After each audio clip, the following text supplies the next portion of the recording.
What would you do if the man who promised to protect your heart turned out to be the one who broke it in the first place? Could you forgive someone who stole your innocence, even if they claim to have changed? Would faith alone be enough to erase years of betrayal, or would the weight of your past demand justice in its harshest form? This is the story of Zora Banks, a woman whose search for love and healing led her straight into the arms of the man who had once shattered her world.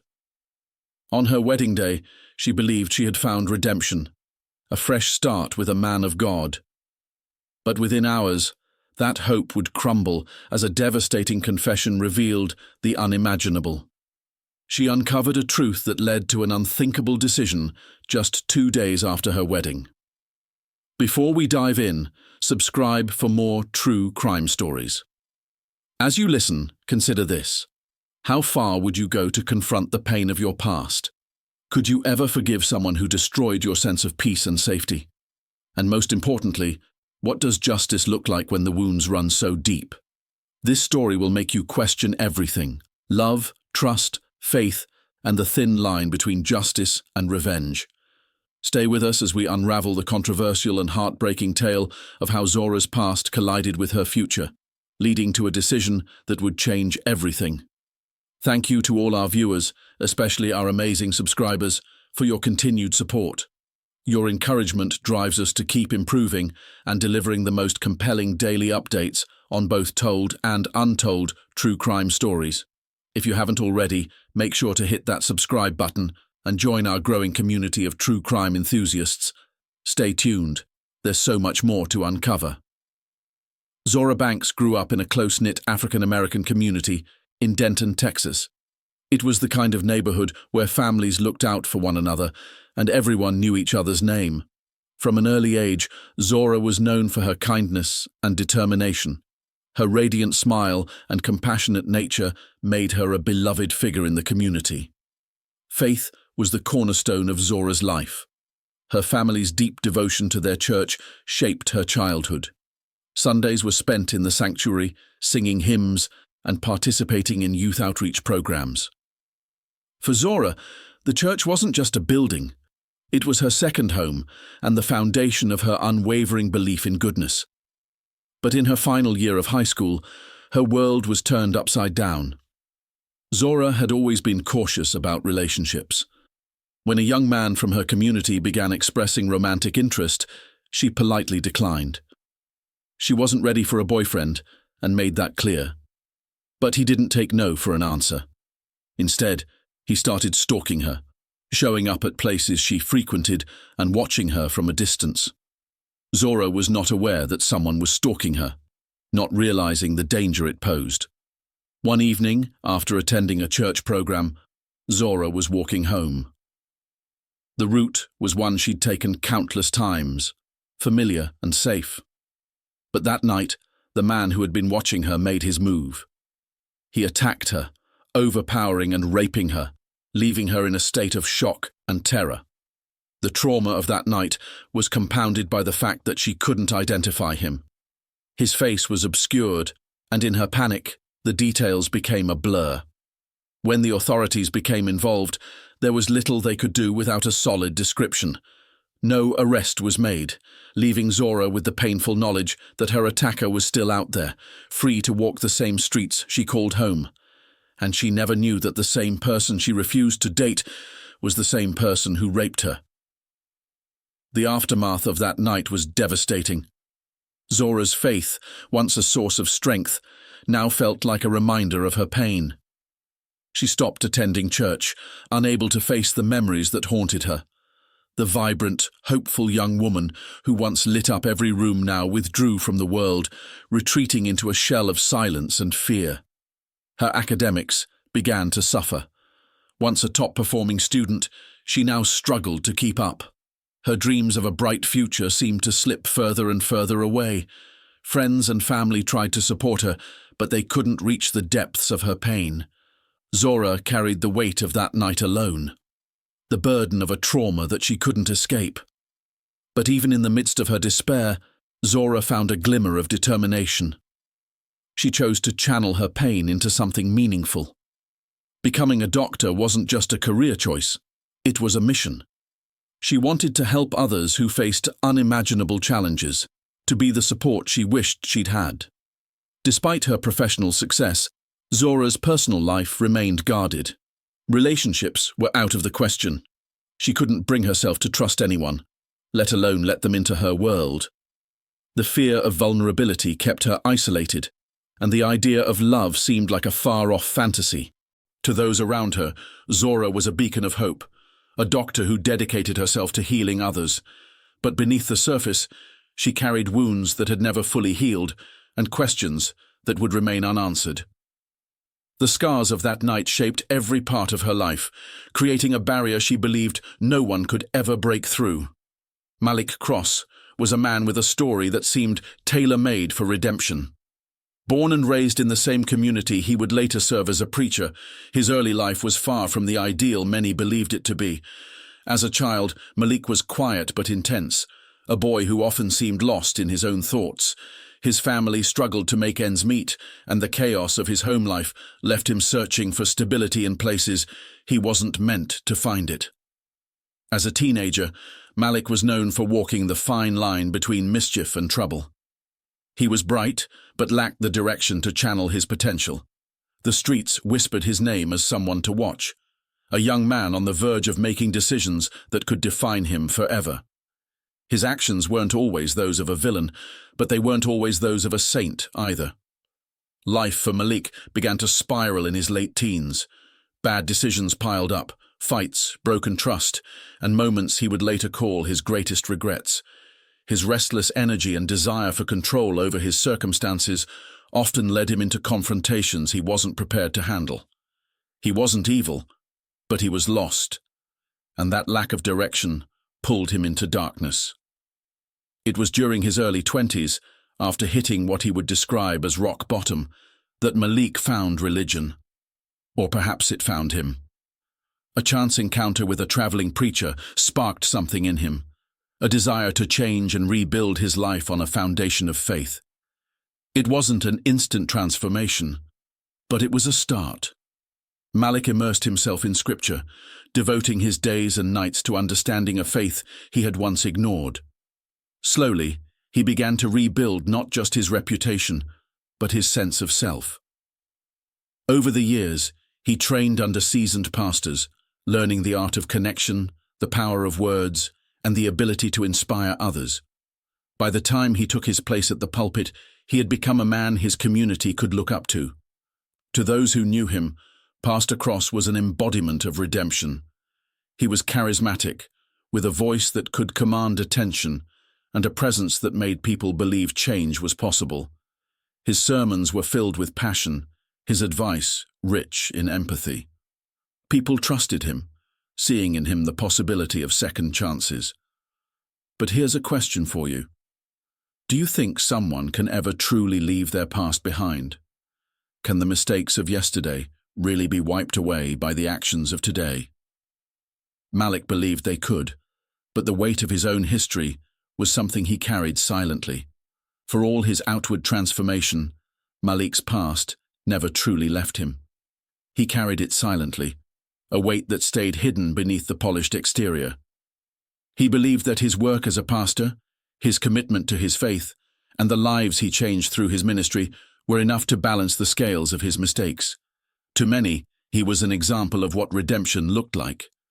To himself, he was a man walking a fine line between his past and the future he desperately tried to build. Zora had spent years shutting herself off from the world.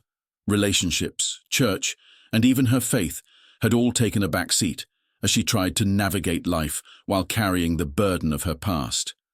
But her best friend, Nia, had other plans. Nia was relentless. Every conversation circled back to the same thing: her church. "You have to come, Zora," she'd say. "Our pastor is incredible. His words will change your life." At first, Zora dismissed it. She wasn't ready to face the memories that stepping into a church might stir up. But Nia didn't let up. Week after week, she encouraged her, insisting that Pastor Cross's sermons were filled with wisdom and could heal even the deepest wounds. Finally, Zora relented. One Sunday morning, she decided to give it a try, not entirely convinced, but willing to see if it could help lift some of the heaviness she'd been carrying. What she didn't know was that this decision would change the course of her life in ways she could never have imagined. As she sat in the pews listening to Pastor Malik Cross, something about his words struck a chord. His message was one of redemption, healing, and finding peace through faith. For the first time in years, Zora felt a glimmer of hope. What she didn't realize was that Pastor Cross had been waiting for this moment. When they met after the service, he greeted her warmly, as though they were old friends. "It's amazing how life brings people together," he said. She looked puzzled, and he explained further. "I had a crush on you when we were younger, but I was too shy to say anything back then. I guess patience paid off." Zora wasn't sure how to respond. His words were disarming but genuine. Was it truly fate that had brought them together, or was something else at play? As their relationship began to develop, Zora found herself feeling something she hadn't in years: hope. For so long, she had been closed off, unwilling to let anyone in. But Pastor Cross's warmth, patience, and understanding began to chip away at the walls she had built. Slowly, she started to trust him, though it wasn't easy. What Zora didn't know was that this meeting wasn't fate. Malik had been following her life for years, watching her progress from afar. Despite answering what he believed was God's call to ministry, his obsession with her had never waned. He had planned their meeting carefully, orchestrating his way back into her life. As they grew closer, there came a day when Zora decided to share her truth. She told Malik about the night she was raped, the night that had changed her life forever. Her voice wavered as she described the betrayal, the fear, and the pain that had shaped her. "I don't know if I'll ever be able to forgive him," she said, her voice resolute. Malik listened intently, nodding as she spoke. But inside, his heart raced. "Forgiveness isn't for the one who hurt you," he said gently. "It's for your own peace. Even Jesus said in Matthew 6:14-15, 'If you forgive others their trespasses, your heavenly Father will also forgive you. But if you do not forgive others, neither will your Father forgive your trespasses.'" He shared passages from the Bible, speaking about the power of letting go and finding freedom in forgiveness. Zora appreciated his words, but they didn't move her. "I've made peace with my pain," she said, "but forgiving him, that's something I can never do." Malik told her he understood and reassured her. "I'll always be here for you," he said, "no matter what." As time went on, their relationship blossomed. Everyone around Zora noticed the change in her. Her mother, her friends, they were thrilled to see her happy again. For years, they had urged her to let someone into her life, and now she finally had. When Malik proposed, it was a moment of joy for everyone. He knelt before her, holding out a ring, and said, "Zora, you are my answered prayer. Will you marry me?" With tears in her eyes, she said, "Yes." As Christians, they made a commitment to honor their faith by abstaining from intimacy until their wedding night. It was a decision they both agreed upon, one that added a layer of respect and trust to their relationship. The wedding preparations were a whirlwind of excitement. Zora's family and friends threw themselves into every detail, eager to make the day perfect for her. It felt like a dream. After years of pain, she was finally stepping into a new chapter of her life. But for Malik, the approaching wedding day brought unease. The guilt of what he was hiding gnawed at him. Every time he looked at Zora, he felt the weight of his secret pressing down on him. He prayed, asking God for strength and hoping that their love would be enough to overcome the truth he had buried. As the days ticked by, the community celebrated what they saw as a union blessed by God. But beneath the surface, Malik's anxiety grew. Could he truly start a life with her while carrying this secret? Or would the truth unravel everything they had built? "What do you think?" Can love survive when built on a foundation of lies? And is forgiveness truly possible when the pain runs so deep? Let us know your thoughts in the comments. Can you imagine standing at the altar, pledging your love and trust to someone, only to discover they were the one who caused you the deepest pain of your life? Could you marry someone who had hurt you so profoundly, even if they claimed to have changed? The wedding day was nothing short of magical. The church was adorned with flowers, the scent of roses filling the air as sunlight streamed through the stained glass windows. Zora stood at the altar, radiating a joy that had been missing from her life for so long. Her family and friends watched with tears in their eyes, celebrating not just a union, but a long-awaited moment of healing and happiness for a woman who had endured so much. For Zora, this was a fresh start, a chance to build a future free from the shadows of her past. She looked at Malik Cross, her soon-to-be husband, and saw a man she believed was sent to her by God, a man who had given her hope, love, and the promise of a better tomorrow. But as the vows were exchanged and the rings placed on their fingers, Malik's mind was far from the joy of the moment. Behind his smiles and gentle reassurances was a storm of guilt and fear. He had spent months convincing himself that he could bury the truth, that his past wouldn't matter once they were married. Malik had told himself over and over that he was a changed man. The person he used to be, the person who had hurt Zora so deeply, was gone. He had found God, devoted his life to helping others, and built a reputation as a man of faith and integrity. But even as he stood at the altar, the weight of his secret pressed down on him. When Zora had confided in him about the trauma that had shaped her life, he had listened with a heavy heart. Her words echoed in his mind every day. "I'll never forgive the man who did this to me." At that moment, Malik made a choice. He decided he would never tell her the truth, that he was actually the rapist. He convinced himself that God would soften her heart, that their love would overcome even the darkest revelations. As the ceremony came to a close and the couple walked down the aisle hand in hand, the congregation erupted in applause. Zora's smile lit up the room, but Malik's was forced, his mind racing with the fear of what might happen if the truth ever came out. The reception was a celebration of love and joy. Laughter and music filled the air as friends and family toasted to the newlyweds. Zora felt a sense of peace she hadn't known in years. But for Malik, every moment of happiness was overshadowed by the secret he carried. That evening, as they entered their home as husband and wife, Malik knew he couldn't keep the truth buried any longer.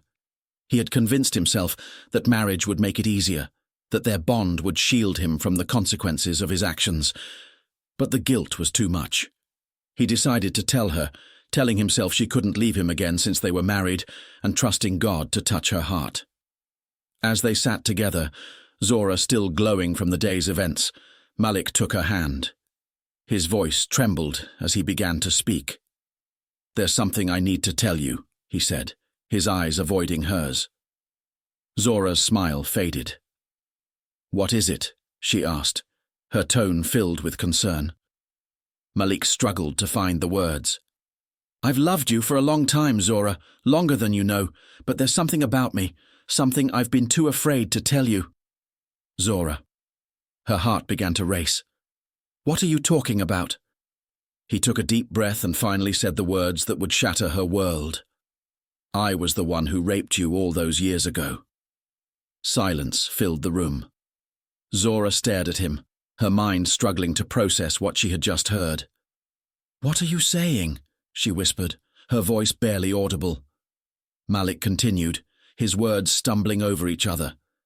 "I was young and I was foolish. I didn't realize the harm I caused until it was too late. But I've changed, Zora. I've devoted my life to God, to helping others. I've prayed for forgiveness every single day." The memories came rushing back to her. The fear, the pain, the betrayal. It was as if she were back in that moment, reliving the worst night of her life. She pulled her hand away from his, her body trembling. "You knew all this time?" You knew. He nodded, tears streaming down his face. I wanted to tell you, but I was afraid. Afraid of losing you, of losing the chance to make things right. I love you, Zora, and I thought our love could heal this. Zora's disbelief turned to anger. Heal this? How could you think I could ever forgive you? You took everything from me, and you lied to me. You made me believe in something that was never real. Malik reached for her, but she stepped back. Her voice was steady, but her eyes burned with fury. I told you I would never forgive the man who did this to me. And now I'm married to him. The same man who raped me and stole my innocence. As the weight of his confession settled between them, Zora's world crumbled. The man she had trusted, the man who had promised to protect her, was the very person who had caused her unimaginable pain. What would you do in her position? Could you forgive someone who had destroyed your life, even if they claimed to have changed? Or would the betrayal be too much to bear? Let us know your thoughts in the comments below. Before we continue, if you're a survivor of sexual violence or rape, know that you are not alone. Organizations and support systems exist to provide you with the care, understanding, and guidance you need to heal. Don't let the actions of another define your worth or your future. The hours following Malik's confession were a storm of emotions for Zora. Devastation doesn't even begin to describe what she felt. The man she had trusted, the man she believed was sent to her by God, had turned out to be the source of her deepest pain. Memories she had worked so hard to bury came flooding back with an intensity that left her breathless. She sat in silence, replaying his words over and over in her mind. How could he have hidden this? How could he have stood by her side, knowing the role he played in her trauma? The betrayal was overwhelming. But mixed with her anger was something far more complicated, a sense of confusion. Was she supposed to forgive him, as he had so often preached? Could her faith truly guide her through this? But as the night stretched on, one thing became clear to Zora. Forgiveness wasn't an option. She had sworn years ago that she would never forgive the man who took everything from her, and no amount of love, marriage, or scripture could change that. Still, she knew she had to bide her time. The next morning, Zora put on a mask of calm. She acted as though she was processing his confession, telling him she needed time to heal and adjust. I understand why you couldn't tell me before, she said, her voice measured. Maybe this is God's way of helping me find closure. Her words seemed genuine, but beneath the surface, a storm was brewing. Malik clung to her response like a lifeline. He believed her calmness was a sign of hope, a sign that their love and faith could carry them through. He began doing everything he could to mend the relationship. Each morning, he left her small notes filled with scripture and words of encouragement. He cooked her favorite meals, planned quiet evenings at home, and prayed with her every night, asking for God to guide their union. We'll get through this, he told her repeatedly. Our faith is stronger than anything. But Zora's eyes told a different story. Behind her polite smiles and quiet nods was a woman who had made up her mind. She didn't believe for a second that their marriage could survive this revelation. To her, every gesture of kindness from Malik was a reminder of the man he had been, the man who had stolen her innocence and shattered her trust. Zora began to play her part carefully, ensuring that Malik believed she was moving toward forgiveness. She even attended church services with him, standing by his side as he delivered sermons about redemption and grace. But each word he spoke felt like a dagger, twisting the wound he had opened. What Malik failed to see were the small signs of her plan, the way she avoided his touch, the sharpness in her gaze when she thought he wasn't looking, and the growing distance between them, even in shared spaces. Zora wasn't healing, she was calculating. While Malik prayed for their marriage to succeed, Zora prayed for something entirely different. The weight of his betrayal didn't lessen with time. It grew heavier with each passing day. Her calm exterior was a facade, hiding the turmoil that brewed within her.